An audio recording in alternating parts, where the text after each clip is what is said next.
Welcome back. Thanks everyone for tuning in. I hope everyone's staying warm and maybe even enjoying the snow as appropriate. We have some of our internal team and a guest here in the room with us. John and I will be leading again. We'll kind of just pick up where we left off. Again, as an intro, we were going through the big changes to our pass-through business income tax form sets. On Tuesday, we went through a pretty detailed level of context and big picture, like why these forms and schedules landed the way they do, that will help everyone solve problems and answer very specific questions when they're trying to figure out how to populate them correctly. And then we went in detail through the Schedule BI 477, which will be attached to the 471 and does the bulk of the work in terms of getting from federal income amounts, making required adjustments to get to a Vermont income amount, and then doing sourcing, whether it's apportionable income or non-apportionable items of income. So today the plan is to move forward with the BI 476. We're going to go through the short form in detail, and then we'll move along to the K1 VT, which will distribute items of income and other information from the entity level to all the shareholders, partners, and members. And that's the one that this year has really been upgraded and changed significantly, so we're going to spend a nice bunch of time on that. Again, we can respond to chats or questions in the chat, so type them in. We have a few people keeping an eye on those. Some of those we might table to the end. The ones that are directly on point for the material we're covering, we'll try to hit those in real time. We also have a representative from our vendor liaison and forums team in the room today. Thanks for coming, Shauna and Renee. So if there are detailed questions regarding vendors and form sets, should be able to take a pretty good crack at answering those as well. We might cluster those at the end. We'll see how that goes. But fire the questions in the chat. We'll keep an eye on and be responsive as possible. So along those lines, we want to address two questions that came up on Tuesday that we didn't give detailed answers to. We wanted to look into them a little. I'll go with the first one regarding the ERC credit. I think it was Tim Streeter had a question about, all right, we have someone who got a refund for ERC and invested with one of the investment houses and has interest. Is that interest apportionable or non-apportionable? So I dug into our regulation, which are going to bring up here. I think I'll just start. I think the answer that I would guide is that sounds like, based on the examples in our Are you sharing your screen right now? yeah, I'm not. All right, yeah, I'm going to share this in a second. I'm tired of looking at myself. Yeah, no, all right. I gotta get used to the technology here. But the short version is, I think the answer is that sounds like it's going to be actually apportionable income.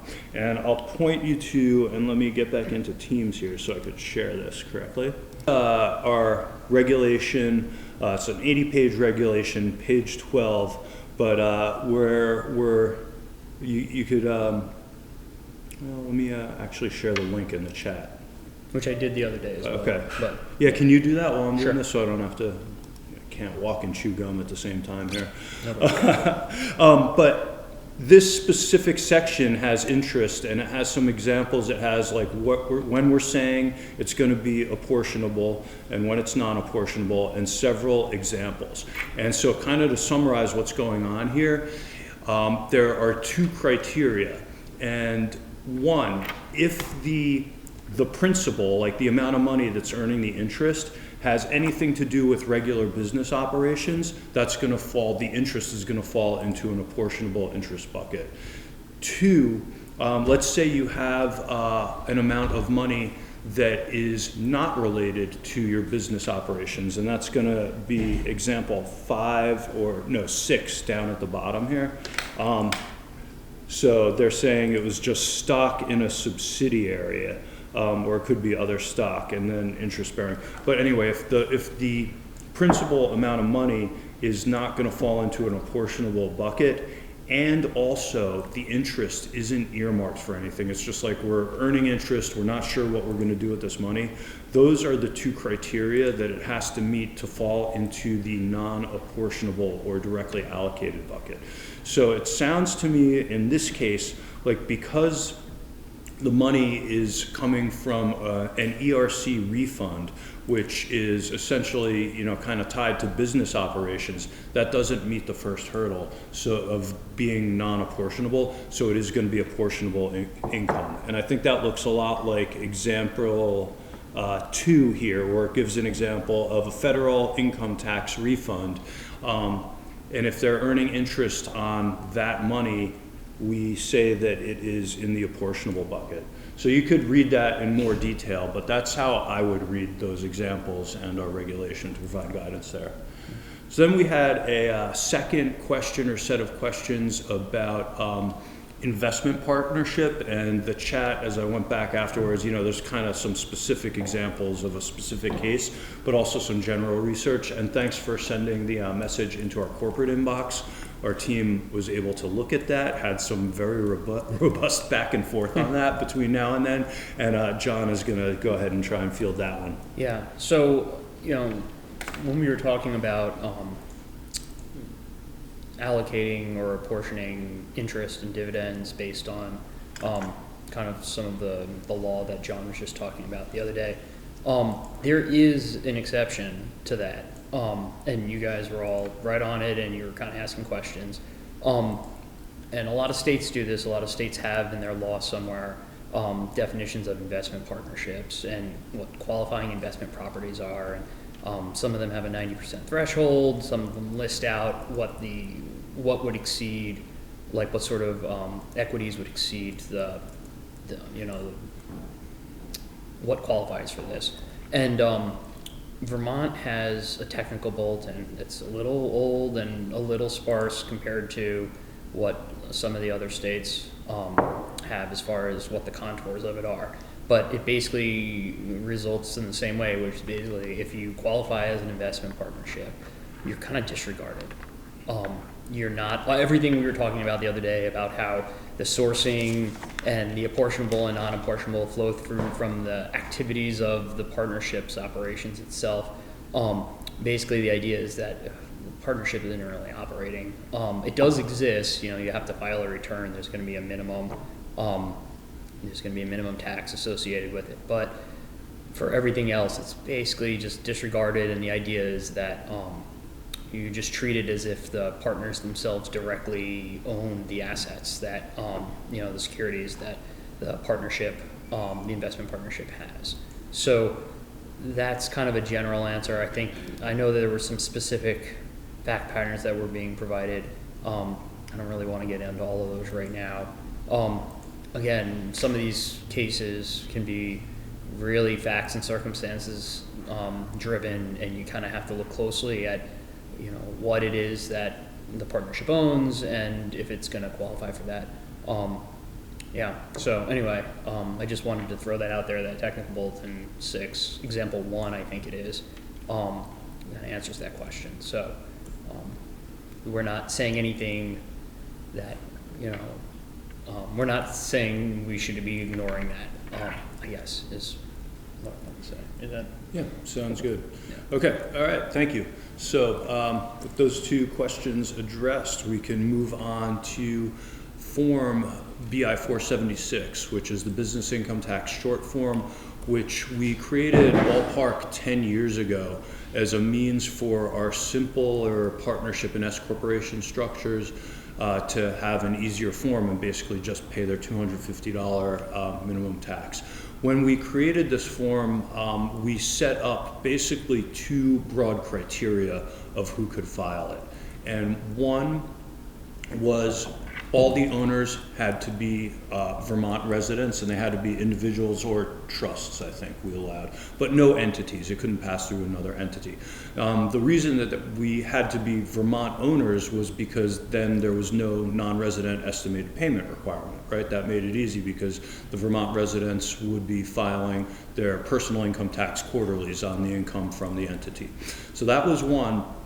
And the second, we also said back then that the company had to operate only in Vermont. So therefore, we didn't have to attach an apportionment schedule. So, that's another big body of work for a company to do. And that was when we were doing the BA 402 still with the business income tax form set.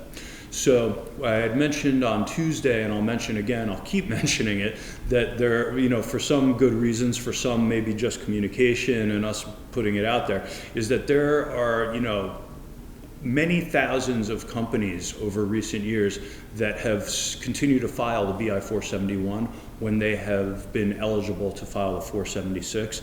Part of that is because not all the software companies have adopted that form, and we will work with them to get them to do it, because it is a big time savings to preparers, businesses, and to us, our administrative team as well. But so as we were working through, everything we've been talking about the past 2 days, and looking at the 476, there are some things where we added some pieces of information to it, but a big realization, another one of those aha moments that we had, was that we could expand that population that's eligible to file this to companies that do have multi-state business. Like if the company's operating outside of Vermont as well as in Vermont, they are now eligible to file the short form, as long as all the owners continue to be Vermont resident individuals or trusts. And I could go into the logic behind that kind of aha, or John, do you want to take that? Because that was your brainchild. The light bulb popped up over your head. So, and again, we listen to you guys. We get feedback and we try to respond and give you a path forward. And with the 477 being introduced, we started getting a lot of feedback about why am I being required to include this when all of my ownership constituency is Vermont residents. And you guys are absolutely right that those residents are going to be taxed on all of their income because they're Vermont residents. And it'll be up to them if that income is also partially being taxed by another state due to some sort of multi-state activity to file an Oscar, to file what is it? It's IN 117. Is that what it is? Is it the 17 court? Yeah, 117. Maybe to claim a credit for taxes rightfully paid to another state. But for our purposes, we didn't really need the sourcing information for that multi-state business because again, everybody is a Vermont resident. So we wanted to change the eligibility on the 476 to give partnerships away with multi-state activity that were potentially still all Vermont owned, a way around having to do the 477. And the other thing John didn't mention, but I'll throw in there too, we also started requiring partnerships that had a Vermont modification, particularly bonus depreciation, to file the 471, even if it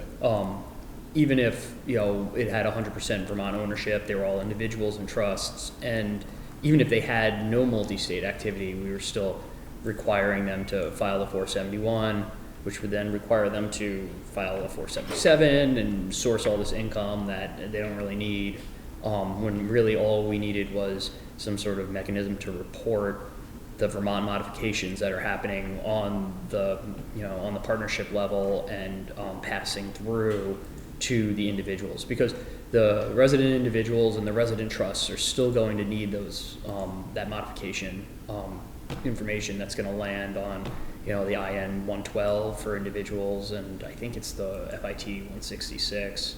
I could be wrong about that for trusts that are being distributed these modifications. They need to account for them on those forms.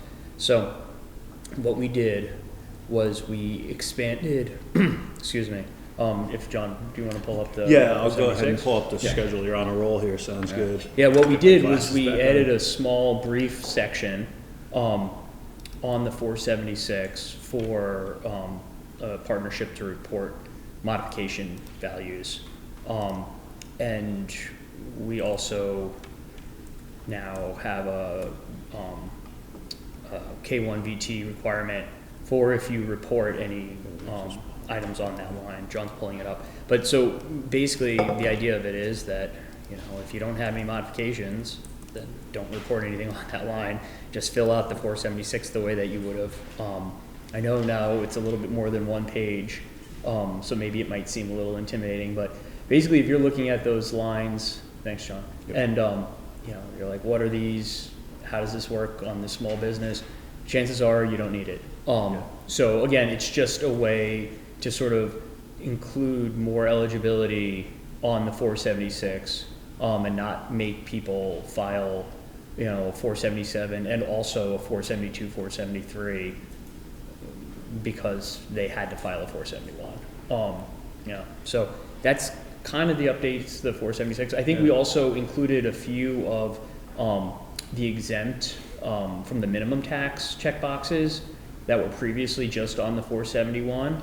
So I think that's the second page, the top of it. Yeah. So we have investment clubs and we have IRC 761. Again, providing more avenues for more small businesses to file just the 476. Now, we understand that not every vendor has the 476. We mentioned last time it's in VTax. It's simple to file. You can do it that way if the vendors don't carry it. That sounds good. That's a great summary. And I just want to kind of reiterate the points that we're adding these lines, in response to great feedback we got from the preparer and business community. And it makes sense to, again, in our goal of having this K1 not just be directing or not the K1, but the short form, being able to report information out to the Vermont individual shareholders that need this information and these adjustments to prepare their returns. The other big change that we did make this year, I don't think you mentioned, John, is that we are now allowing the Schedule K1 to be attached to, or the Schedule K1 VT to be attached to the BI 476. So that's new and different as well. That's also something we felt in the past for our administrative and processing purposes we didn't really need and didn't want to require folks to file just for the sake of filing. But we did get a lot of requests where preparers wanted to be able to provide that information. And now that we've really enhanced the K1 VT, which we'll get to in a few minutes, makes a lot of sense to be able to provide this detailed information to the shareholders, partners, and members. So we very intentionally, especially in this first year, we didn't put any rules around it, through MEF or for our processing. This is something that you as tax preparers can do if you choose to, so you could provide it to your owners. It's not required this year, and we're, we'll be probably not intentionally using the information this first year. We want to see how it flows, but as we, kind of hit a steady state with it, we'll see what we could do with it. But it's really just that informational avenue to hopefully help your clients prepare the proper returns. So that's, again, restating K1 VT now can be attached to the BI 476, which is new and different for this year as well. So I guess I'll pause for a minute. Let me stop sharing again and see, are there any questions in the chat that are directly on the 476, the short form? I'm going to skim through those. Just a request to communicate the B1 476 to software companies. Yeah, question, is the tax.vendorsupport@vermont.gov still the contact? It is, right? Renee named by name, but also Shauna Keen here. That is, and they've been hearing from us loud and clear for years that we want the vendors, to support that 476. It's such a significant portion of our pass-through community. It's something like a third or a half should be eligible to file those, maybe even more.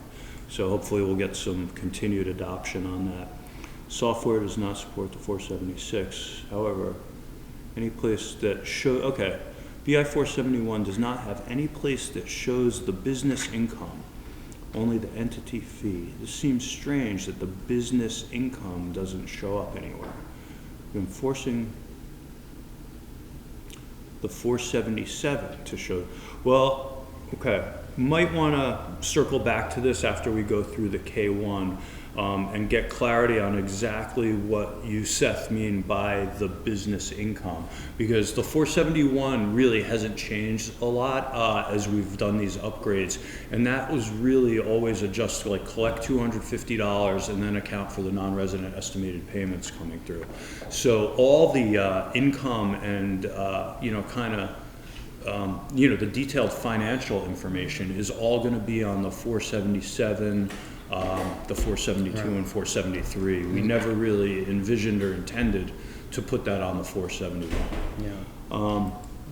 So I don't know if that answers that question, but you could follow up in the chat, or we could, kind of have a phone conversation afterwards. But hopefully after we go through the K1 VT in detail, we could kind of circle back on the big picture of how all this information fits together, both for the entities and the individuals, and then flowing through to our PIT or other tax returns. Yeah. I'll just put out there that, the 477, I keep referring to it as having a facelift. It's still doing the same thing that it's been doing in the previous years. It just looks a little bit different. We added some more instructions to the instructions we already had, but there's nothing really fundamentally changing on the 477. But this year, for this tax season, the 476 has changed, and so has the K1 VT. So I just wanted to make that clear that now we're kind of getting into this, what the new changes are going forward. Really, where the 477 was more of like a summary of just kind of like, this is why we have this, and this is how you do it. So, yeah, we did want to go through the 477 really in detail, because we've been presenting for a couple of years on it, but it's always been like a very brief slot in a bigger conference, and it's like really detailed and really complicated. So we appreciate this opportunity to kind of share exactly what the reasoning for it is and how some of the exact operations and lines are going to function. But yeah, so let's move on to the K1 VT. I will attempt to share that screen again. Okay.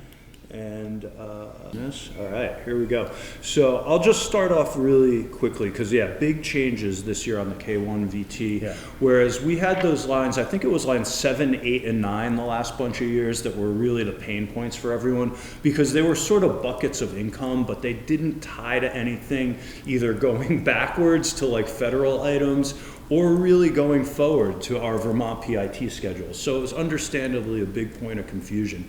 And the reason that had ended up that way was sort of in the story that I was telling at the beginning of our Tuesday session, where the schedule had started as really just a means to distribute the estimated payments to the taxpayers that were going to receive them. And just piecemeal, we started adding things that we thought would help either us or at the request of preparers. Like, where we're saying capital gains, what we really meant in a crude way all those years ago was getting to this apportion versus non-apportion, so we could know where it's going to be. But so this year is the big change on that, to get rid of some of that lack of clarity.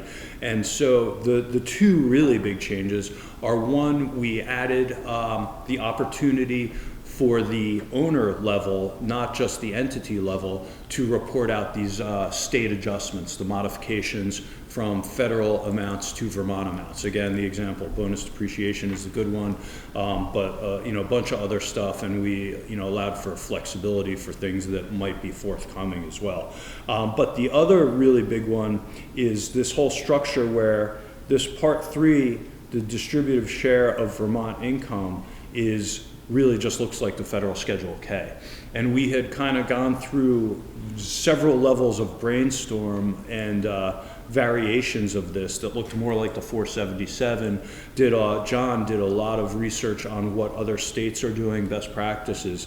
And, again, kind of late in the game, we're like, maybe it should just look like the federal Schedule K. And that was sort of the obvious solution that was right there the whole time that we popped up at the end.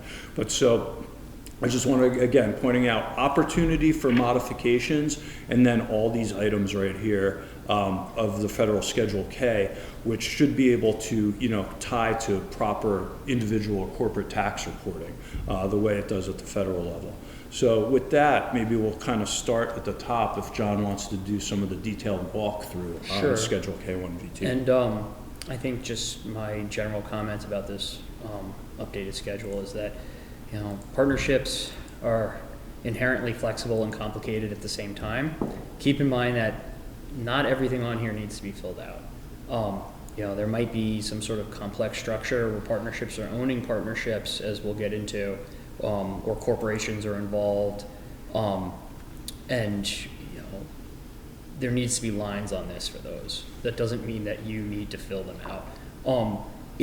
As John was just kind of mentioning, the structure of this is different than the 477, which I realize might agitate some people.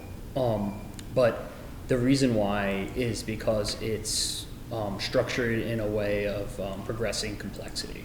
So if you are filing a 477 or 476, excuse me, the short form, and you kind of have bonus depreciation to report, you can just fill out part 2 and call it a day. You don't need to source all the income. Actually, if you don't even have a 477, it might be a little complicated to source the income. The other thought that I have is, this looks like a K1, and a lot of times, or at least part 3 looks like a K1, and a lot of times column A might match the numbers on a K1. However, it's actually key to the 477. We've updated the instructions. They're really a lot more than we've ever had about sourcing income and about how to calculate the numbers on all these lines. There's actually a subsection for the entity, how to fill this out, and then there's a subsection for the owner of when you're receiving one of these, where does it go on your form? I don't think we've ever had anything like that before. No, that's a good thing. Let me just jump in and point out that now's as good a time as any. That we had written instructions for the 477, of course, when we created it, but with this season we have drastically upgraded them and increased the volume of information and direction in them, and I think there's some examples as well. I mean, we could still write more and more and more, but we did make a conscious effort and put a lot of time into leveling up the 477. But the K1 instructions are really good as well, so we want to invite you to, they've just been put up on the website a couple days ago, last week. So take a close look at those as well, and we hope that they'll be a good guidepost in answering a lot of questions. Finally, we have FAQ documents. One that's been posted for a while, mainly on the short form, but we have another one that is almost ready to be posted. That's a lot of pages. I had that one shared too. Taking so long. Yeah, let me see what it's dense. Yeah, but I don't know. It's the PDF isn't showing you, but that is going to get into a lot more detail of how to handle situations, what's the appropriate use of these various lines. So we will definitely communicate out when those go live on the website, but we've been working on those like all last summer and fall to get them to where they are. So we have a lot more information and guidance on these forms and schedules to get you to the right place, hopefully. Okay, so let's start. Our old form set didn't deal with special allocations very well. And maybe you're a preparer and you don't deal with partnerships that have special allocations. And that's maybe good news, because that probably means that it'll be a lot easier for you. But there's a special allocations box now in the headings, in the header section. If your partnership, do you want to give like just a 2-sentence definition of what that means in case everyone's not used to that? Yeah, I just saw Cindy's, because we're building to talking about the businesses that own businesses, and we'll actually go back to the 477 and kind of explain how this ties into that. So I got you, Cindy, I saw it. But so basically, special allocation is in the partnership agreement when items are distributed not by like a profit percentage or not by a capital percentage necessarily, where one item of income might be distributed in some other fashion.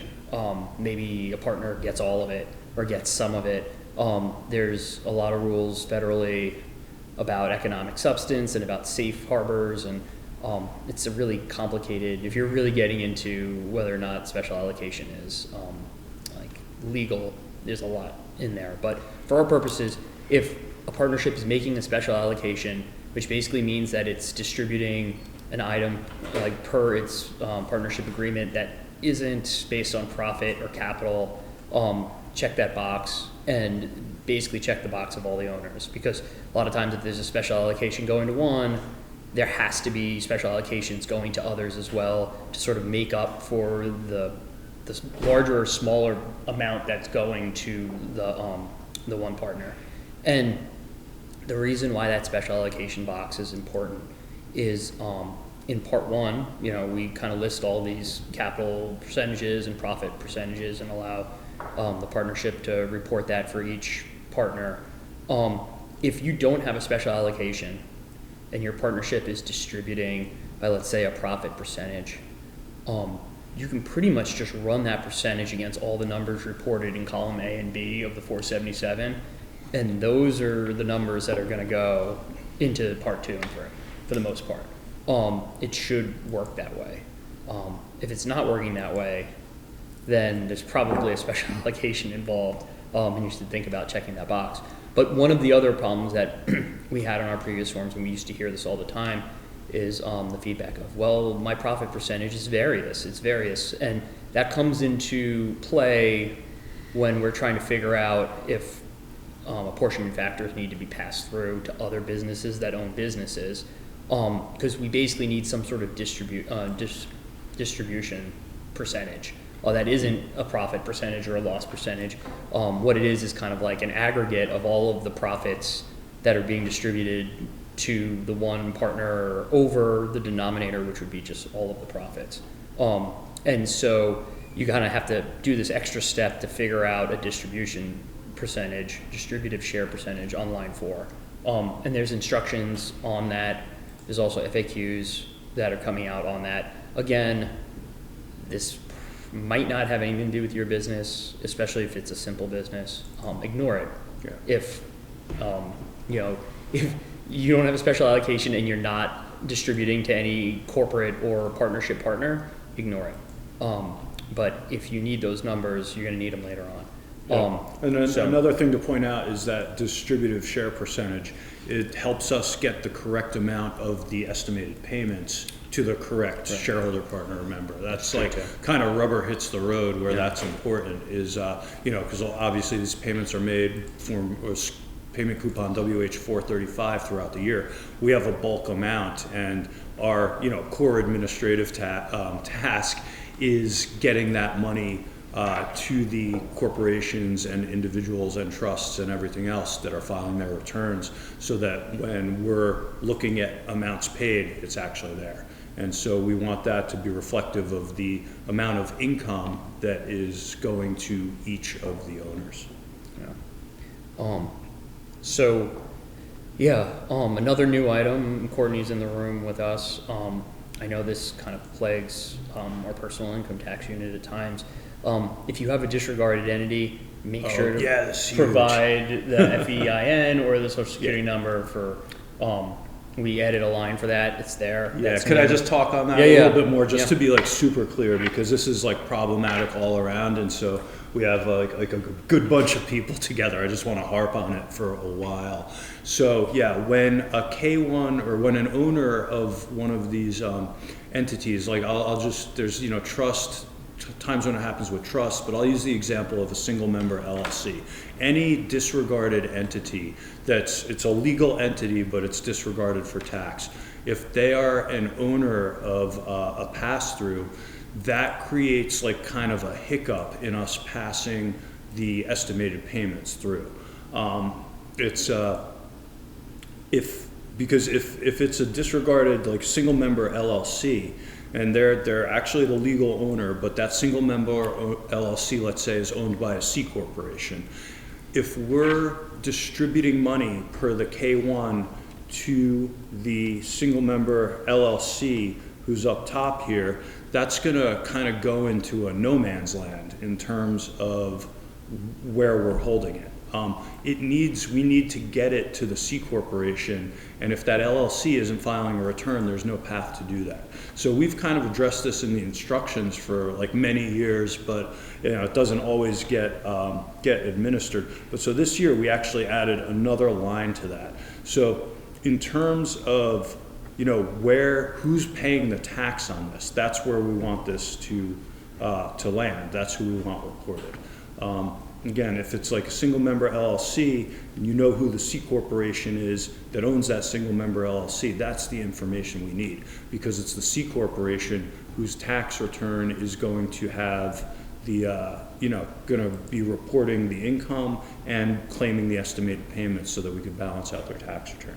So yeah, we're just really hoping we can get more folks on board with that, because that saves a lot of bills, a lot of phone calls, a lot of both front end and back end administrative work. Okay.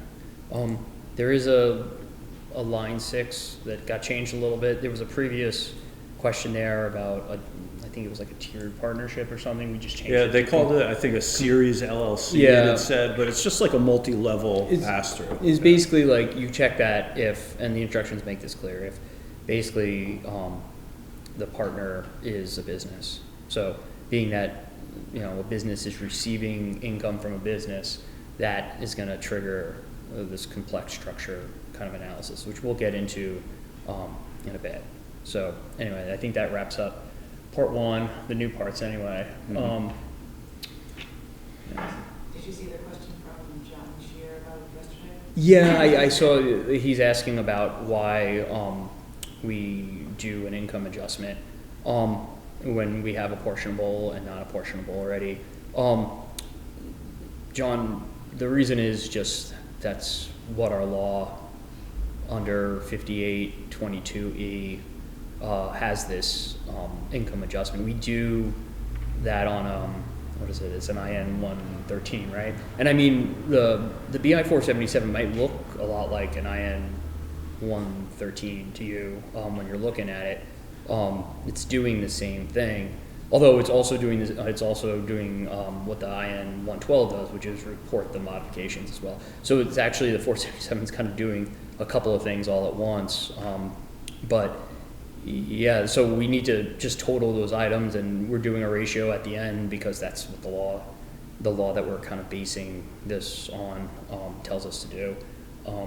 I agree with you though, John, that if we were depending on if we were doing like a PTE tax or something like that, maybe that adjustment would be not really necessary, and we would just go off of the totals from column B, like by adding them together, like we're kind of doing for NRW.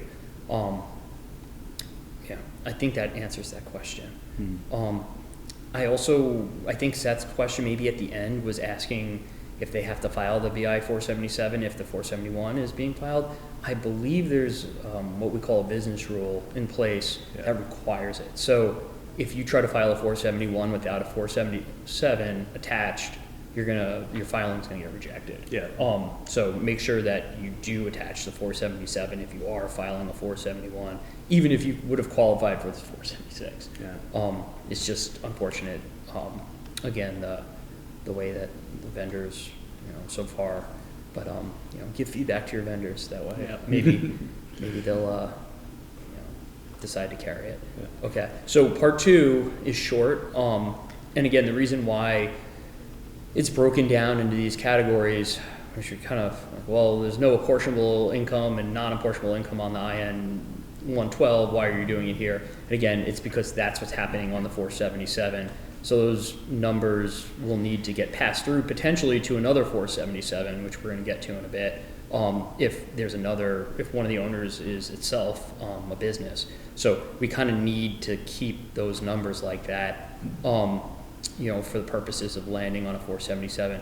I agree that you might not need the Vermont numbers. Like for instance, if you are filing a 476 and you're reporting everywhere bonus depreciation on the 476, it doesn't matter if there's a Vermont number or not, because when that number is getting passed through to a 112, we don't do a Vermont number or we only do the everywhere number on that. We apportion it later on the 111. So again, all of these categories are here, but only fill out the things that you need. I can't stress that enough. And also, if you are doing a 476 that requires, that has some Vermont modifications, you can stop here. Just stop. You don't need to keep going and getting confused if it's too much.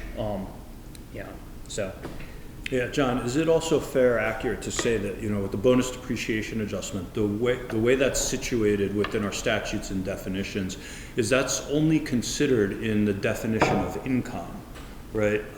So that's really in everywhere, especially if we're talking about personal income tax, because it's in the AGI.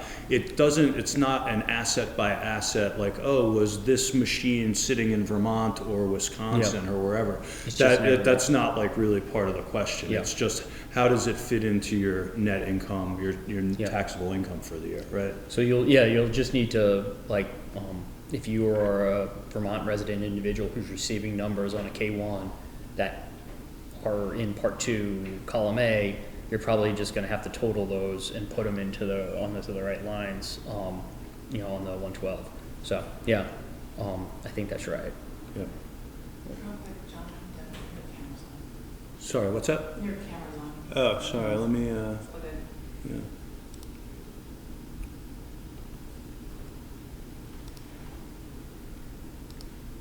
So Part 2 or Page 2 starts with it's the last Vermont modification that we kind of break out. There's an additions and a subtractions line above. It's kind of the junk drawer for all the possible additions or subtractions other than bonus depreciation or SALT add back. Basically, we added the SALT add back line, even though it's not on the 477 specifically. It kind of gets rolled into a line with everything else. Because a lot of preparers were asking. So we thought that, it wouldn't be that hard for us to just break it out. Again, though, keep in mind when you're doing this, and I was talking a little bit about that other deductions line in Part 3 of the 477, the SALT add back only applies to trusts and corporations and pass-through partners as well. So if you have individuals who are receiving income or modifications, they should not be getting any SALT add back, because that is part of their definition of taxable income.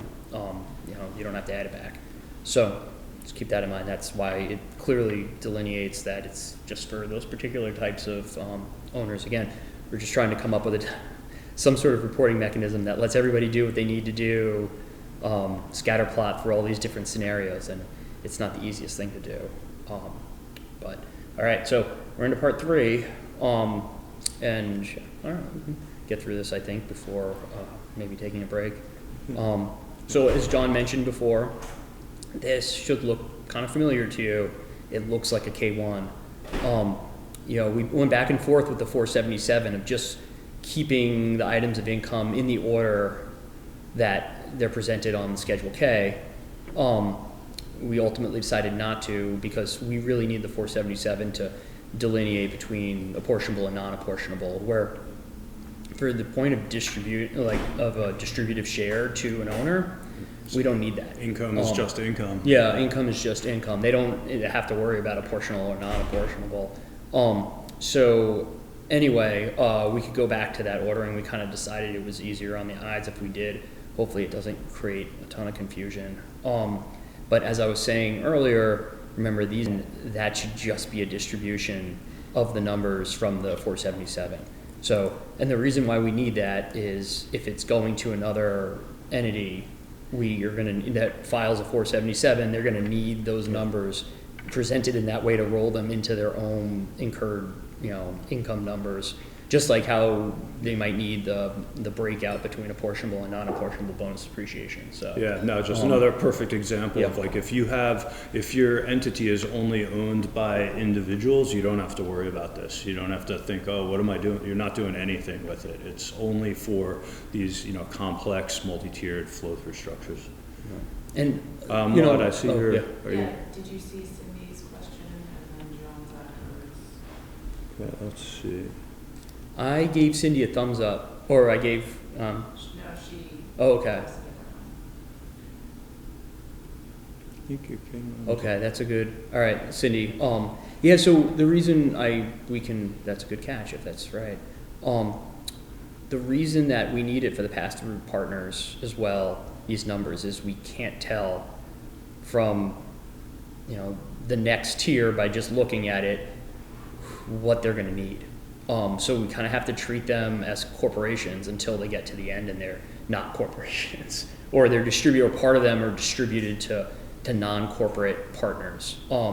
So until that happens, we need to treat the pass-throughs kind of like they're a corporation themselves, just to maintain everything. So keep that in mind too for these forms. Is a lot of times if something's applying to a corporation, it's applying to the pass-through as well. Again, why the complex structure checkbox? If there's an owner that's a corporate or a pass-through partner, that's what makes it complex. So I think hopefully that answers that. But if Cindy's right, I have to go back and look at the instructions. We can add that. I mean, I think that's good for yeah. now, and if we need to circle back, we could Yeah. like evaluate that a little bit. Yeah. But that's a good answer, John. Thank you. What was the question? I apologize. That where we have for trust, corporate, and pass-through partners only, it's all add back. In the instructions, it might only say trust and corporate. So, Yeah, might have missed a couple words in the instructions. So next question from John Shear. The BI 477, I can ask another way. Non-apportion means not to apportion or split in some way. Then why are you using this category? In part one, this is tough. This would be a lot easier as a conversation. Doesn't non-apportion? Not really. Non-apportioned doesn't mean not splitting out. It's just there are two different methods of splitting out, Yes. the apportioned and non-apportioned. Apportioned means it's in this bucket of general operating income that's integrated with the business, but we're using the formula. It used to be the 3-factor formula, now it's the 1-factor single sales formula. Again, for most entities anywhere, the vast majority of income is going to be apportionable because it's going to get divided formulaically amongst the states through our regulation. A small amount of income, it's not that it's not getting sourced out, it's just getting sourced out under a different rule. And John talked about this in a little detail on Tuesday. But the sourcing for non-apportionable income is saying it's carved out of this bucket that's getting formulaically apportioned, and it just lands in one jurisdiction. Like a jurisdiction of assignment, a source jurisdiction, there's a lot of different words for it. But in some cases where it's a physical asset, it will be in the jurisdiction in which that physical asset resides. In other cases where it's an intangible, it will either be at the place of commercial domicile or the residence of the owner if it's an individual, or there are other rules of assignment. If it's an investment partnership, then it'll be two, as we talked about earlier. Yeah, but so it's two different, we are locating all the income somewhere, and it's two different sets of analysis between the apportionable, which goes into this formula where it's like, all right, Vermont ends up with 17% and everywhere else is 83%. Yeah. The other, it's like this whole asset or this whole item of income is assigned to that jurisdiction. Yeah. So hopefully that helps a little bit. Like, and I'll just... and just going with the, like, kind of the comparison point of, like, the corporate income tax return, which is just it's the same theory, but a little bit easier to understand because we're not now doing this whole splitting out of a pass-through. But when we're figuring out corporate income tax, like, we take the federal income tax number, which might have both of these buckets of income. We're taking most of the income that's apportionable and doing an apportionment percentage, but we have to subtract out the non-apportionable income because then that either gets added in as Vermont, if it's a Vermont company that has, they sold their factory that's in Vermont and there's a capital gain that's gonna be allocated straight to Vermont, we add that in as a whole number below the apportioned amount. Or if it's something that happened out of state, it gets subtracted out because we're not apportioning that income, but it's a zero for Vermont because it's properly sourced somewhere else. But that's like basically the same theory of what we're doing on the 477. It's items of income that, again, federal tax return doesn't do sourcing. They don't have to. Everything's U.S. income, right? They don't care what state anything lands in. And that goes back to, the very head of Tuesday. It's like, what are the problems we're trying to solve here? And that's one of them. These income items that appear on the federal tax return might fall under two different sourcing rules. Yeah, I think as an industry, I know I get frustrated. We overuse the terms allocation and apportionment. We use them as something specific that's, and then we also use them as a verb. And it's... I think the word allocate is in the definition of apportionment. Yeah, you're right, exactly, because that's when you do formulary apportionment, the part that is the Vermont source part gets allocated to the state that is, the factor, exactly, so really you're allocating everything. Everything's being allocated here. It's just a question of sourcing, and as John just answered, so we should start using that term more, sourcing. Sure. So anyway, we're 55 minutes in. Let's take a 5-minute break. Yeah, let's look at let these. everybody- There's a couple other questions. One's really easy from Tim. Again, thank you. Can you confirm Vermont has adopted the higher 2.5? That's the OB question. No, That's the OB3 question. That is the OB3 question. Yeah. But as of now, have we done our static conformity thing for 2025? Or has the legislature done that yet? So we don't know, right? And then, so there's two pieces to this, and I'll let our general counsel, Will Baker's in the room here. Not that we too. want to put him on the spot. But I mean, to my more layperson understanding is there's, usually every year we're going to adapt the federal income tax code as of a date certain at the beginning of the year. In past years, we just kind of assume that that's going to happen because we've been doing that constantly, right? Every single year. That hasn't happened yet for this year? That has not happened. Do we expect it to, or we're just not sure? Yeah, okay, so that will likely happen. But then the legislature may be talking about decoupling. So it's not like we're going to adopt the 179. That'll happen by default. The question is whether the legislature decides to decouple from that provision or any of the other provisions that they don't like. Is that the fair way to characterize it, Will? That's right.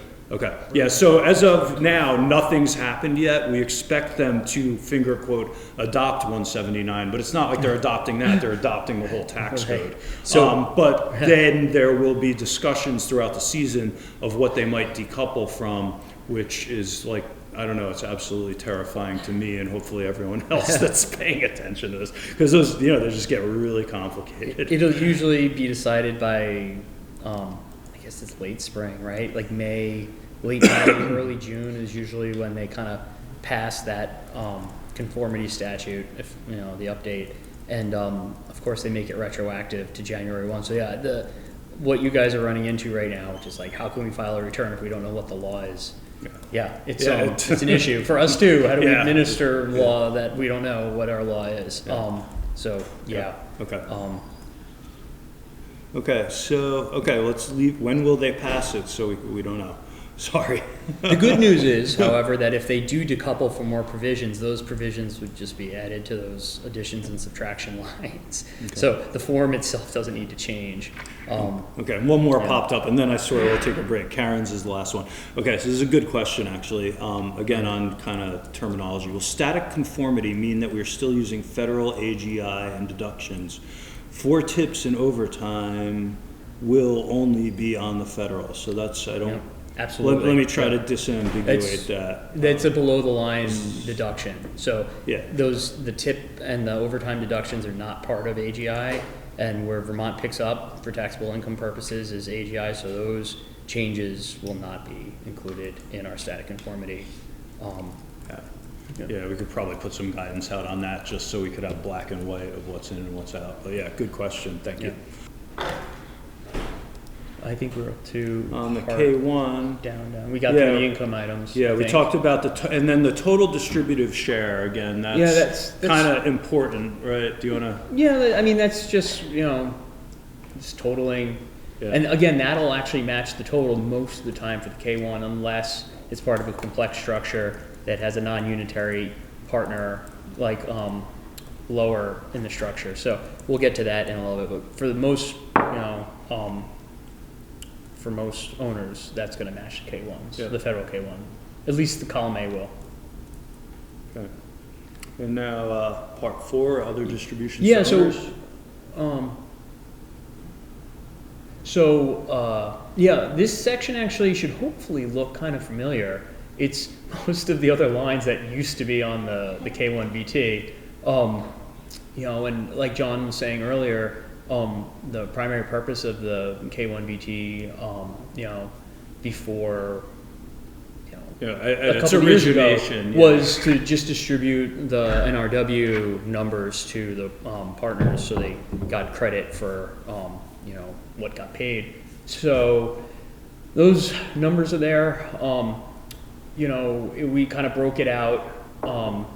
So the numbers that are being passed into a complex structure are reported different in a different line and broken out from the old line 29. I don't know what that line used to be. A couple of new lines. Again, these were actually at the request of some preparers.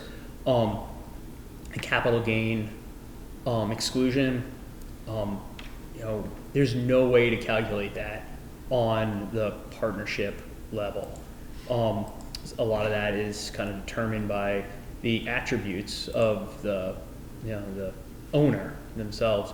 But what the partnership can do is identify what subsection of capital gains could potentially be eligible for an exclusion passed to residents. So we were told that a lot of times they were people dealing with this were adding an attachment, identifying those numbers to a K1. So we just kind of added this line on there.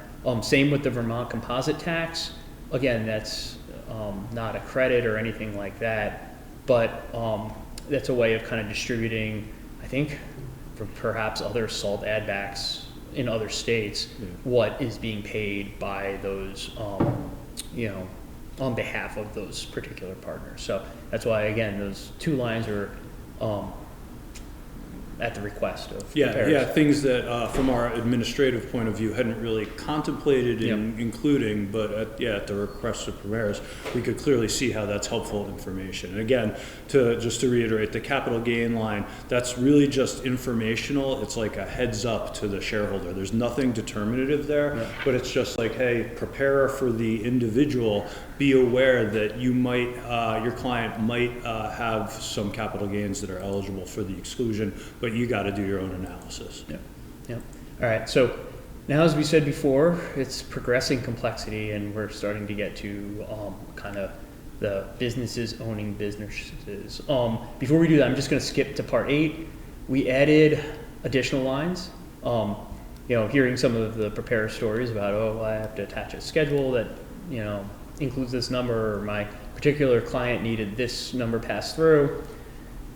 You can still attach an attachment, and I understand that with the software that might be the easier thing to do. But now, a lot of states have a section like this where they have a couple of additional lines, letting preparers or letting partnerships kind of pass through information. So use that as you will, as you need it. Again, just like everything else, you don't have something, leave it blank. Just because it's there doesn't mean that you should be putting something on it. Okay, so let's go up for a second. And let's get into, I know that we kind of glossed over the complex structures with the 477, and I actually think that it's a good thing to start explaining this with the K1, because that's kind of where it starts. It starts when a partnership is receiving money from another partnership, or a corporation is receiving money and factors from a partnership, right? So it's kind of like if you are a business and you're a taxpayer and you're receiving numbers on these lines, that's kind of indicating to you that you're going to have to add some of them into what you're doing on your own returns. And so I just want to highlight when John said if you're a corporation receiving money and factors. Yes. Like we're going to talk, I want to make sure we talk in detail about what we mean by that, because we've been talking about this nonstop for a year. We know what we mean by it, but just to make it clear by the factors. And have you contemplated that and what you're going to go through here? Yeah. Okay, I'll let you go ahead, but I wanted to call that out, just not gloss over the and factors, because it gets a little bit confusing unless you're actually writing it all out. Yeah. And again, none of this applies to your clients unless you're preparing a return where your client receives one of like the numbers from here, and or if you're passing through to another company, to another business. Yeah. So again, the simple way to put that is if your partnership just is conducting its own business and all its owners are individuals or trusts, you don't have to worry about you don't have to worry about any of this, right? And so this is what's going on here is basically if there's, I said before that 477 is basically doing what like an IN 112 with Vermont modifications, and also an IN 113, which is a form of apportionment for non-resident individuals. It's doing another thing as well. It's also kind of creating like a combined unitary return for the business of the partnership. And if you're not familiar with how corporations kind of source their income and how they file, is basically this idea that like if you are in a unitary business, and Vermont just changed its laws a couple of years ago, we are now a Finnegan state, we were previously a Joyce state, and what that means shorthand is basically when you're filing a unitary combined return, you're just kind of rolling everything into one and treating it like it's one business if there's a unitary relationship between the different businesses, right? So being that a partnership can be sharing a unitary business with a corporation or with another partnership, there needs to be some way to sort of isolate the numbers that need to be rolled in, because maybe not everything's going to get rolled in. And so part 5 is basically distributing a percentage of the total gross receipts from the filing entity to its upper tier partners. Only the partners that are corporations and other partnerships need this information. Nobody else should get it. And the instructions kind of make this clear.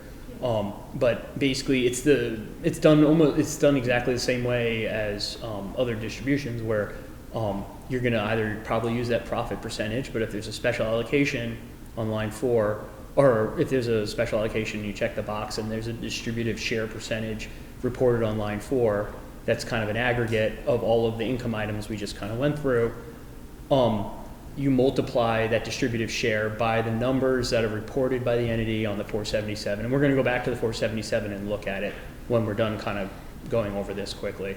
And you're going to, if you're an upper tier partner, meaning that you are a business owner that has its own apportionment happening, and there's a unitary connection between the business that you own and your own business, then you need to include your distributive share of the apportionment factors in your own apportionment. That way it kind of accounts for combining the levels, so you kind of get an actual picture of the unitary business of what's going on. Unitary business principle is a constitutional concept. It's if you kind of deal with these types of clients, like you're probably familiar with it. I hope you are. I'm not really going to get into it. It's a really long test about synergy and interconnectedness and all these things. And it's very factually determined, I guess. That's what I'm going to say for now about whether or not a unitary business exists, or there's a unitary relationship between the two businesses that you're looking at here. Again, the businesses being the filing partnership and the upper tier partner that's also a business. So John kind of mentioned yesterday or 2 days ago how we have these reporting requirements still, where even though Vermont is a single sales factor state, which makes it easier now to calculate, you don't have to look at payroll, you don't have to look at property, our legislature still requires us to report those numbers. So part 6 is like a reporting section. Again, you only need to fill this out for partnerships or other corporate partners, and we kind of make that clear on here. It says that those are going to also be rolled into the numbers that you're reporting on an upper tier 477, or if you're a corporate partner, it's going to be on the BA 402. You're going to have to roll whatever gets distributed from those lines into the numbers that you're reporting on the upper tier. So part 7. Can you just pause for Yeah. just a second?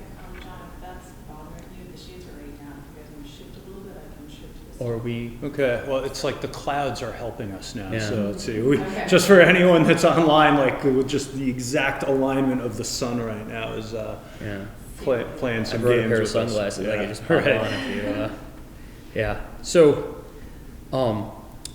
anyway, part 7. If it starts bothering us again, we'll move. Yeah. For now, it's So part 7 is basically a way, now, a business, an owner might be receiving income from another entity that there is no unitary connection between the two. Meaning that maybe one lower tier partner, again, you have to, having the example of 2 sometimes gets a little confusion with this, but if there's indirect ownership, meaning that let's say there's a lower tier partner, the lower tier partner is in, I don't know, you said widgets the other day, Yeah, right? let's stick with widgets. Manufacturing from 50 years widgets, ago. and maybe there's an upper tier partner somewhere that's in a completely different, business. Let's say, I don't know, gas and Yeah, sure, gas and oil. Yeah, gas and oil, right? And maybe there's like some ownership of that widgets business that's being passed up to this business that also has its own unitary business, but there's really no connection between. It's just a financial Yeah, investment. it's just- They're just trying to make money. Yeah. They've invested capital and they're getting returns. Yeah.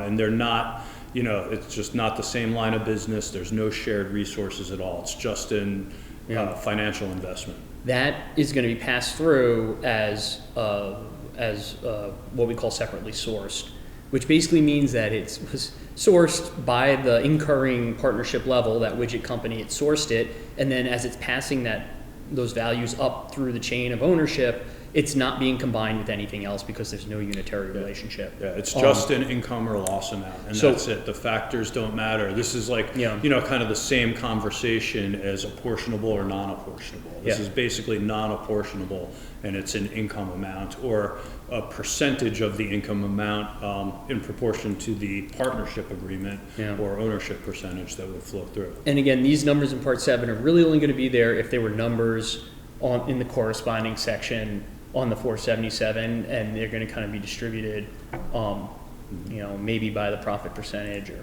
there's some sort of special allocation, then maybe that way.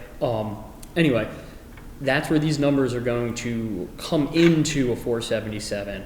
So maybe we can go back to the 477 Sure, and talk about it Yep. again, of how to kind of receive these numbers. Yeah, and again, just to kind of put it in one sentence, you're going to use these lines if the partnership you're preparing for, if your partnership owns investment in another pass-through partnership that has nothing to do with its line of business. If it just has like a investment, that's the only time you're going to be using these lines. Yeah, we call it's being called now blended apportionment. This idea that you're kind of rolling all these values together. Yeah, and again, John and I didn't invent this in the last 2 years. We've done a lot of research, best practices from other states, multi-state tax commission. Yeah. We've made every effort to align with what other, and particularly bigger states, are doing, just to kind of have that consistency and make it easier for these corporations to not have to file 50 different sets of rules, which still happens to be the case sometimes. And so it's not up to the filing entity to determine whether or not there's a unitary relationship between it and the direct partner. It's up to the receiving partner to look at the business practices of the filing entity that is now receiving income from and decide if there's a unitary relationship there or not. Even though, let's face it, the lower tier is probably going to know if there's a unitary relationship there because it's in a unitary business with this other owner. They might have the same accountants, the same. Again, that determination for the K1, you are just multiplying the numbers as they're being reported on the 477. It's up to the receiving partnership, the receiving corporation, to look at the activities of the lower tier and kind of make a decision of, there's a unitary relationship here. And if there is, then what, good, we're on the right page. Yeah. What the partnership, the receiving partner, so now this is going to be the 477 for the next tier, the partners tier.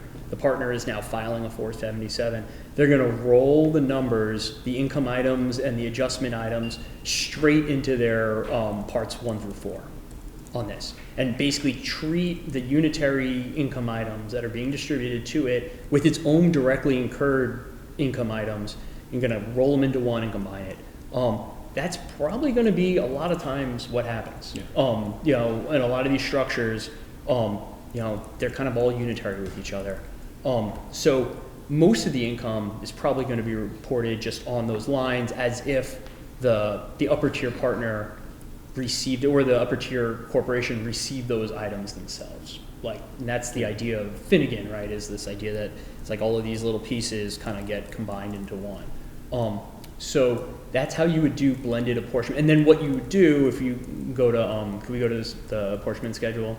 Yes. How you account for the factors that you're receiving, being that you're combining the income items to get a proper sourcing, is the income items that are being, or the apportionment factors that are being passed through to you by the lower tiers are going to be reported on line 43. So basically line 33 through 41 are all just the directly So what your business is yeah, doing. what your business is doing. business's That's like what activity. your business is adding to this apportionment factor. And then we total it, and that's on line 42. And so then, though, what you have to do is add in everything that you're receiving from the lower tiers that are in unitary business with you. And you add them in there, and then you kind of blend everything to get one apportionment factor that includes a distributive share of the lower tier factors that Right.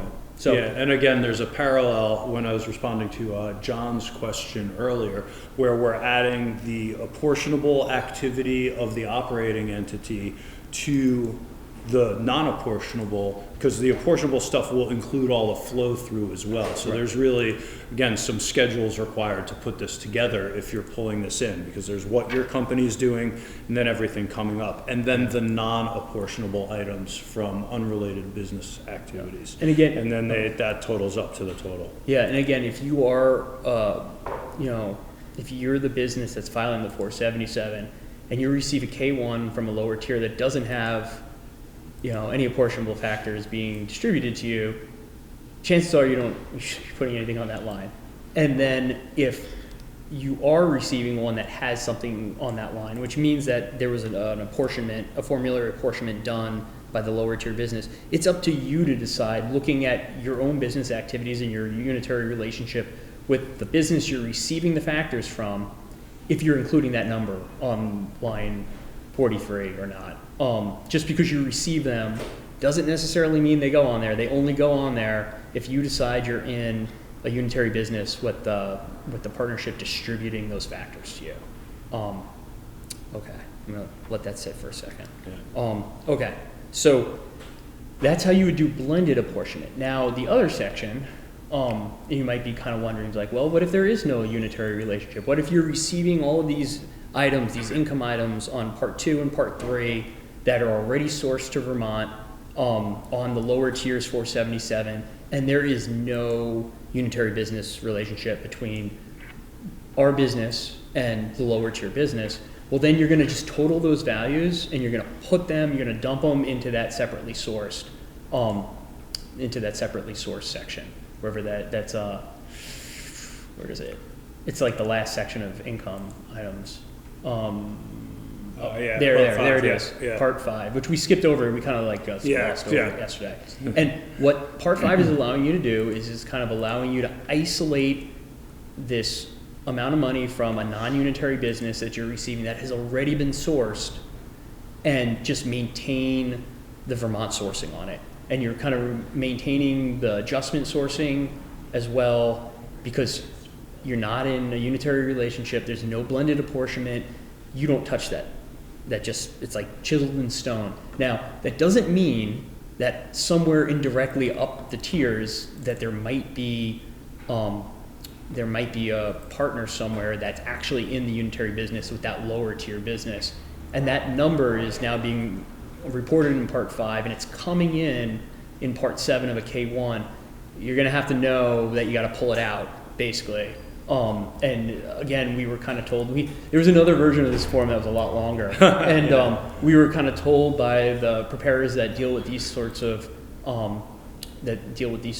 clients that if there really is a unitary relationship between a lower tier and an indirect partner up the chain, that usually there's enough back and forth that they can kind of procure those numbers and know what to pull out of that. Yeah. So there was, a very sincere and strong suggestion. Sorry, we got some noise. it's a jet or something. Yeah. There's a very a real suggestion that every BI 477 and K1, if they are receiving money from these lower tier entities, should also include like a parallel schedule for each of these entities to get to those totals. Yeah. And I think some states actually, was it suggested that some states actually do that? Not sure if anybody Yeah. has that level of detail But that's yet. what's going on, behind the scenes for, some of these accountants and preparers that are preparing for these complex entities. So it would suggest, you should just have the schedule make them do, and that was just, again, way out of scope for what we thought we could reasonably do. Yeah. So what we're doing, the best we can do is a place to land the sums, and we're not requesting that every time someone files one of these returns. Connecticut does that. Yeah, okay, cool. They give us all this information. But, if we're either auditing or requesting more information about these returns, we do expect the companies to be able to provide them, because you had to arrive at these numbers somehow, and it would have been something parallel to schedules for each of these companies feeding into this return that we're now looking at that's being filed. And hopefully the updated instructions make this clear. Before we had these items on the K1 VT this year with this addition to distribute in this way to match the 477, we actually had in our instructions, we were requiring these multi-tiered businesses that have more than one unitary business happening to just attach extra 477s made out for each one, so then the income items can be tracked. We kind of decided we don't need that anymore, so we got rid of that. So the good news is, if you do these complex, structures, you don't have to do that. You don't have to attach, pro forma 477s to maintain those numbers.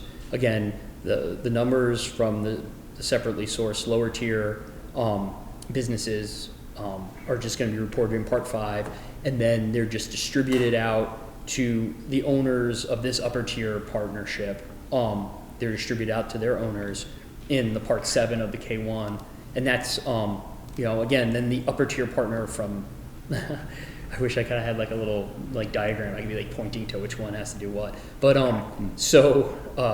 the upper tier partner is going to then receive all that income and ultimately make the decision of do I need to pull some of this lower tier income out, because there is actually an indirect unitary relationship here between our business and the lower tier one, or is maybe we're receiving all of this income from this middle business and we're not in a unitary relationship with any of it. So then on that level's 477, they're going to take all those income items and just put them onto their Part 5. So every time that a business receives numbers from K1, they're going to have to make that decision of whether or not they have a unitary relationship with the partnership they own directly, or a partnership that they're receiving income from that they own indirectly, and they're going to have to decide to blend all of the numbers or to kind of take them out and put them in Part 5 and just isolate the sourcing on that and just leave it there, and that way nobody's tinkering with it.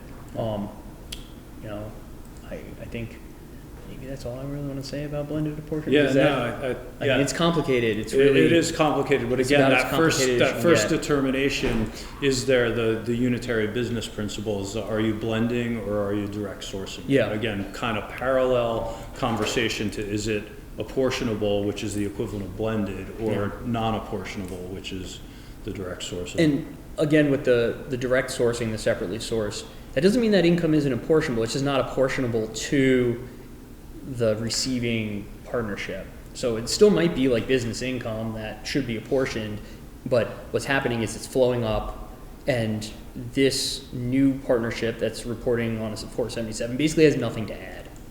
It makes it it's freezing that lower tier income and sourcing in time, because there's nothing new, there's no business relationship, there's no unitary business relationship where you're going to add in something new. So it's just whatever the sourcing was should be maintained. All right.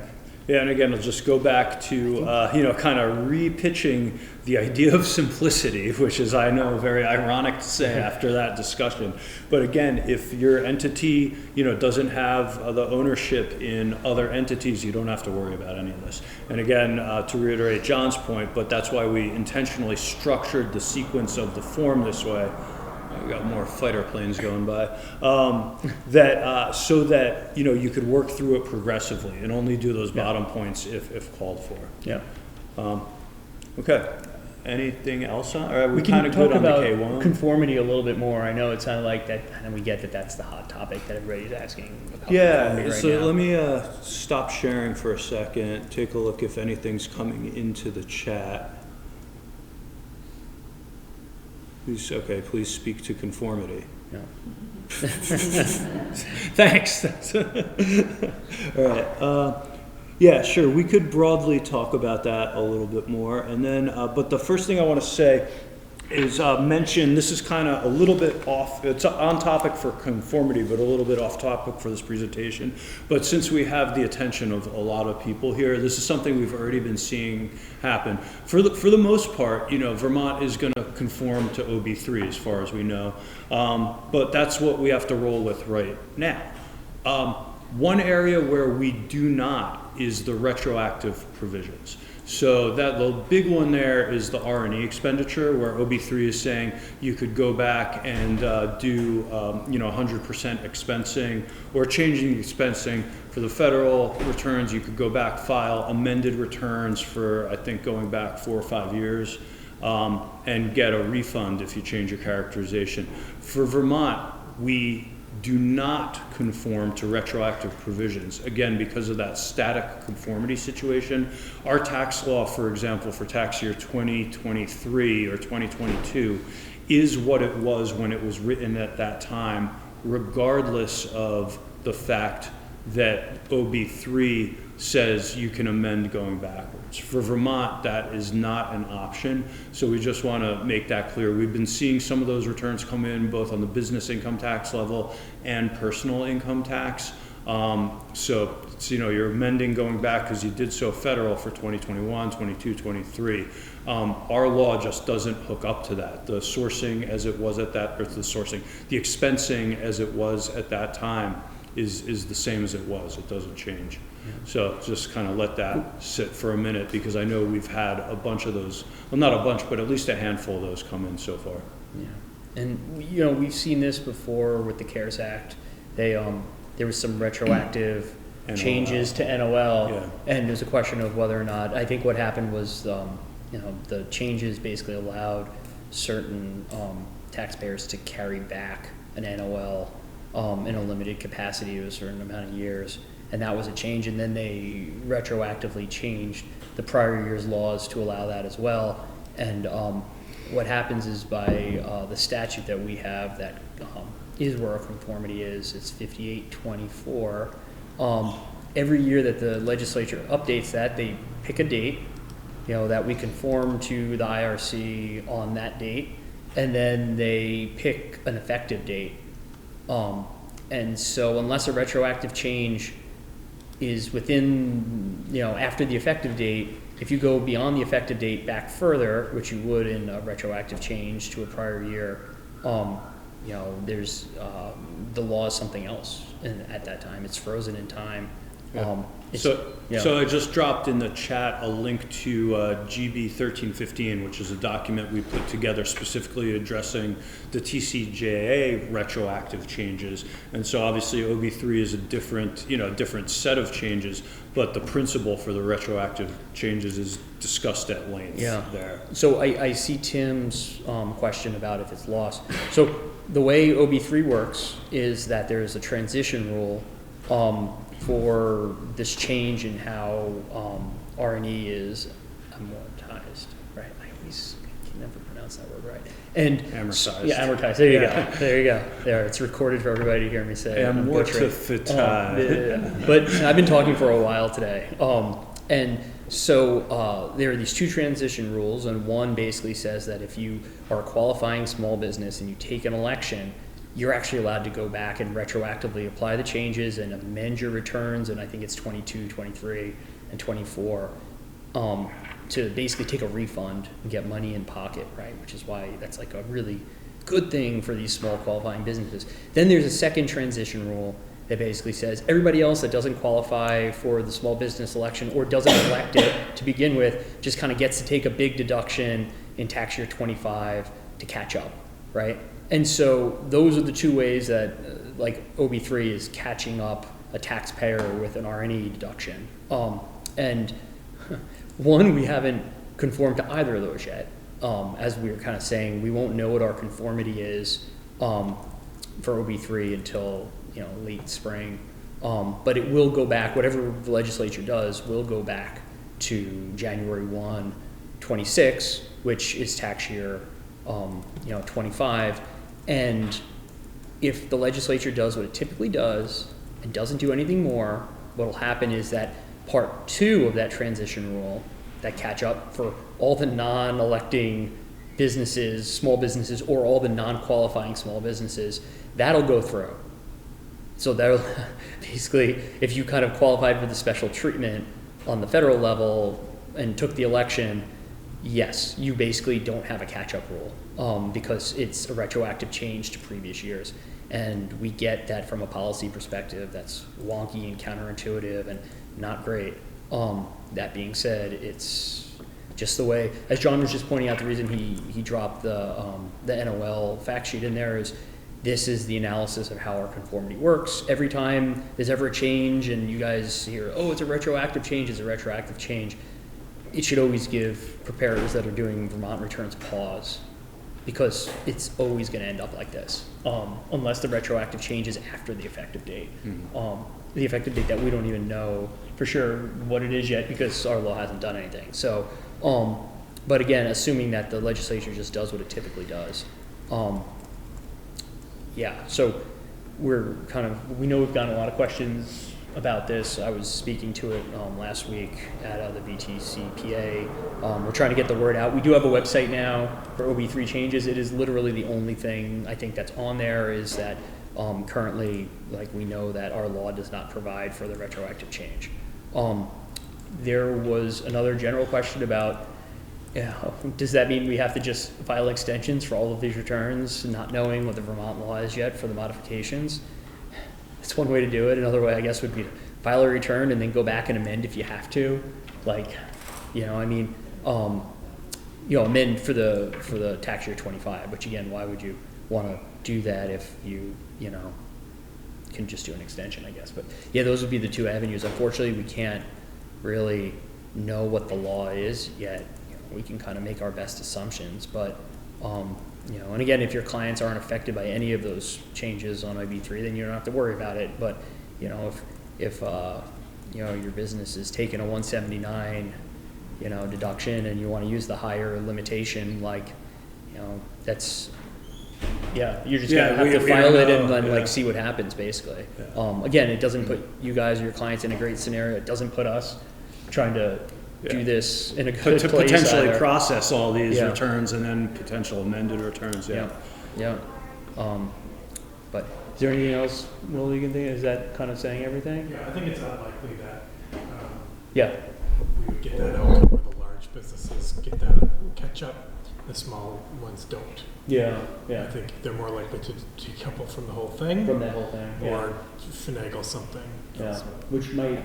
Yeah. And if everybody couldn't hear what Will just said, it seems unlikely that the legislature will just straight conform, and which results in the larger businesses getting a transition rule and the smaller businesses that did a retroactive amendment not getting the catch-up rule. What seems more likely is that they might just decouple from that whole provision in OB3 and nobody gets a catch-up rule, which again it's another Vermont adjustment that we're going to have to figure out, and it's going to go on those addition and subtraction lines, which are a little vague because we could read the tea leaves a little bit that there might be some more decoupling in our near future. Yeah, thanks. I think, that brought us to the end of the Schedule K1 VT. I think that's about everything we had to present and offer to you all. So keep an eye on for a couple more questions. Again, we had a very basic write-up that we could either email or share on the website. that's really just high-level overview stuff of what we were trying to frame and present to y'all. And again, really the meat of everything is in the instructions and the FAQ document that we put that'll be up soon. And we put a lot of effort and time into upgrading the instructions to the forms and schedules this year to hopefully provide guidance to give you and your clients the opportunity to get the right numbers on the right lines without having to, like John said, read tea leaves or kind of make assumptions about how things maybe should work. Again, also offering a lot more opportunity via that K1 to provide meaningful and useful information to your owners, your shareholders, partners, and members. And our FAQs, we're always kind of developing them. You sending us questions helps us kind of hone in on what issues are a little murky or how to deal with something, and we'll consider it in future FAQs. We plan on continuing to, we're calling them supplemental instructions, I think. Website, maybe not, I don't know. But so that'll help us develop maybe some more guidance. Like John was saying, we obviously just made a lot of changes to the instructions. If you see something like the issue Cindy flagged where the instruction might not include something that's on the form or something that needs to be included, we understand the point that somebody made that like a lot of times the vendors just go off the instruction. Although I will say that sometimes the vendors, they really do comb through these, right, Shauna? And some of them will send very, very specific questions about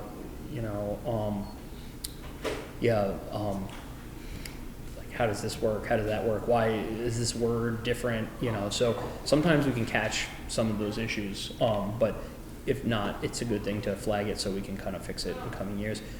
We do still have our vendor liaisons in the room as well. If anybody has questions for them, I'm seeing more e-file requirements. So, okay, let's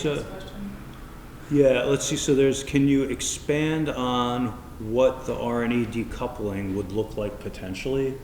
I mean, I don't know if that question came in after John spoke about that or Will spoke about that, but I mean, I think Will just gave the best update that we have on the decoupling. We really don't know. I mean, I think the best way is, you'd have to follow along with the legislative committees, right? Well, and if it's not in our law and it's baked into the federal number, then we would have to have an add back equal to the amount that is now being represented in the federal FTI or AGI number.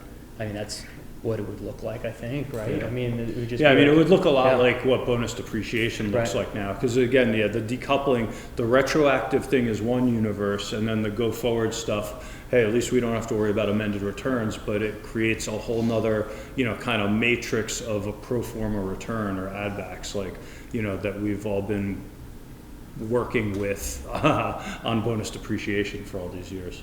Yeah. So there may be valid policy goals that we want to further, but the administrative complexity just gets literally exponentially more complex the more of these that we have, because some of these could affect multiple spots on our return. It really becomes quite the puzzle.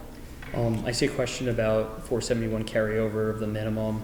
I can read it out loud. And maybe Kevin can speak to it. Let's see. Not to put Kevin on the spot, or you can maybe. Yeah, I'm trying to read through and understand. So there's 250, a carryover of non-resident withholding.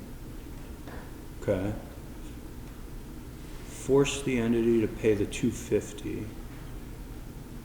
2 years, Vermont refunds the 250 and adjusts the carry forward.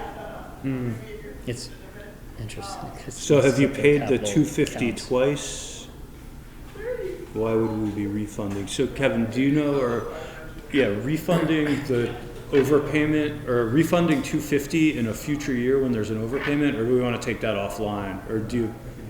Okay, yeah, speak loudly towards the mic. Maybe Maud can find So this is Kevin Angel, he's the supervisor of tax section. If Form BI 471 has an overpayment, the preparer can choose one of three options. The overpayment can be distributed on the Vermont K1 to the non-resident owners.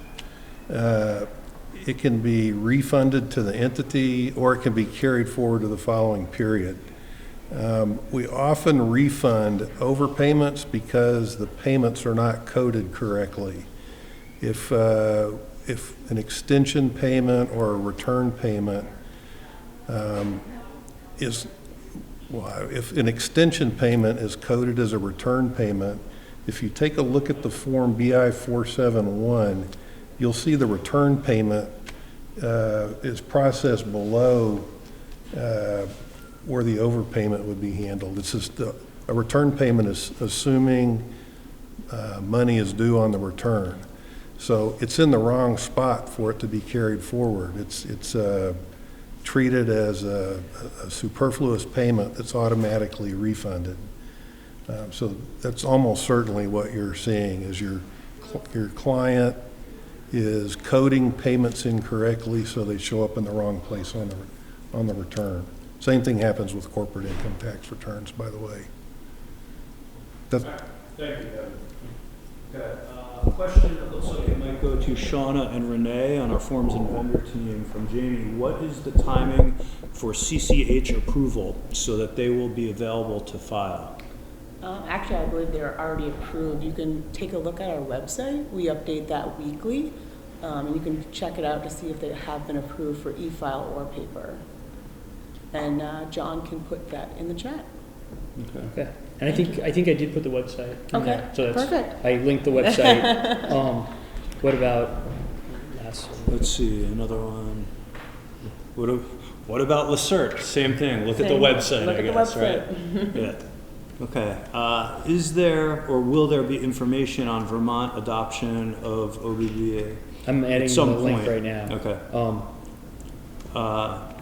Yeah, I mean, I think it's safe to assume that when the legislature acts or does not act, we'll update our website as appropriate. Like, we're definitely going to want to be communicating that out as soon as we can to everyone. So Yes. yeah, keep an eye out, and yeah, we'll be doing our best to do that. And what about the e-file requirements? Where was that one? Let's go up a little. It's right above the WH. Oh, can you touch on e-file requirements? Yep, so tax professionals who prepare 10 or more returns are required to e-file. Okay. Could everyone hear that? 10 or more returns you're required to e-file. And of course, we all encourage e-filing. It's just easier for everyone always. Okay, I think we'll wrap it up. Thank you everyone for joining in. We hope it was helpful information.